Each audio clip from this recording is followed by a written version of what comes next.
আবু বকর রাদিয়াল্লাহু আনহুর খুসুসি আমল কয়জন জানেন? ফজরের নামাজ পড়ে তিনি দূরে কোথাও চলে যেতেন।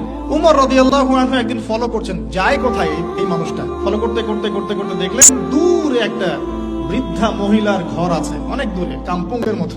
তো সেই ঘরে তিনি প্রবেশ করলেন, কিছুক্ষণ পর বের হয়ে আসলেন। তিনি আবার জায়গাতে চলে গেলেন। উমর রাদিয়াল্লাহু আনহু কিন্তু ঘুরে ফিরে ফলো করছেন। তিনি যখন চলে গেলেন, উমর ইবনুল খাত্তাব ওই ঘরে ঢুকলেন, ঢুকে দেখলেন এক বৃদ্ধা মহিলা বসে আছে, চোখে দেখে না। তখন তিনি জিজ্ঞাসা করলেন যে কে আপনি, পরিচয় দিলেন, কি সমস্যা আপনার, আমি চোখে দেখতে পারি না। এই যে ব্যক্তি একটু আগে আপনার ঘরে এসেছিল সে কি করলো, কেন আসে প্রতিদিন, ইনভেস্টিগেট করছেন।